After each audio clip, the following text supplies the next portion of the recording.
Whether a fire, shooting, accident, or scandal, not too long ago we had to wait until evening to watch what happened, or be patient until morning to read about it. Those days are gone. It's not an overstatement to say technology, led by smartphones and social media, has taken over how and even when we consume our news. We're in a time where real time means a lot, right? So people want it right now in a moment. Gantt Center President and CEO David Taylor is, of course, very aware of technology and how it can shape and move society. The museum has even featured discussions on the recent social unrest that's also been captured by phones and shared immediately on social media. Well, social media has played a huge role. It's created real-time communication that people can get involved. It's also allowed people to be able to express themselves. Kids of all ages know exactly what happens when you toss a pebble into a pond.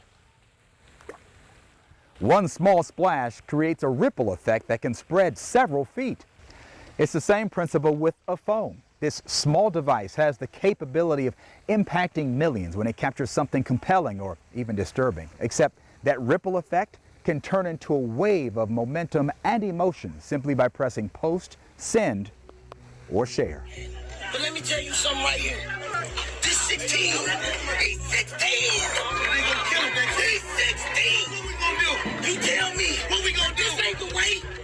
The power of social media became a personal reality for 32-year-old Charlotte resident and activist Curtis Hayes Jr. That's him in May, standing between two other generations of black males, one 16, the other 45, as Curtis pleaded that they not let anger become rage. They were all protesting what happened during those 8 minutes and 46 seconds in Minneapolis. A bystander recorded their impassioned and painful exchange, and it's now been seen on social media more than 20 million times. If we didn't have social media, we would be in the blind. Everything that is coming to the light wouldn't be shown. It connects people from all across the globe, all perspectives, conversation everywhere. Social media is the tool that catapulted Curtis to a global stage. He's been interviewed on Good Morning America and TV shows from Europe to Australia. The words that was spoke was real, the tears, and the moment in itself was just real. Right now, it's gonna happen 10 years from now.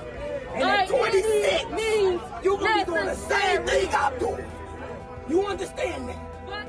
When you capture those moments of just rawness and it spreads through the world, people are able to relate to that because it's raw, it's real, it's not scripted. 10 years. You're gonna be right here too. But he also got. So what I need y'all to do right now at 16 is come up with a better way. Because how we doing it, it ain't working. We showed the viral video to people at Freedom Park to get their reaction about social media's ability to capture a moment that can turn into a movement. I know kind of just on my Instagram feed, I know a lot of kind of activists have been using it as a way to share information and kind of just using it to disseminate kind of what's happening. I think that the power of really understanding what other people are going through is something that's really helpful to be able to see as well. In 2018, the Pew Research Center found that social media has become the main source of news online, with more than 2.4 billion internet users.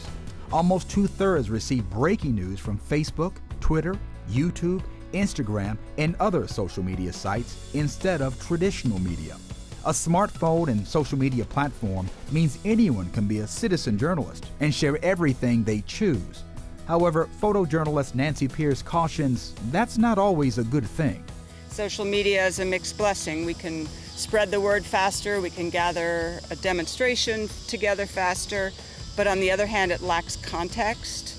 And Ashley Weather says access to more information was more than she could handle. She's no longer on Facebook. Too much going on. The same stuff every day. Yep. Just the same stuff every day. Was it having an effect on you? No, I'm just tired of seeing it. But Curtis Hayes Jr. says he's thankful social media gives anyone a chance to see injustice. This committed father hopes his elevated social media platform will help him connect communities of different colors. 10, 15 years from now, I hope everybody understands that we should all love on someone that we were taught to hate. We should all speak to someone that we were taught not to speak to. And you don't need social media to do that. For Carolina Impact, I'm Todd Wallace reporting.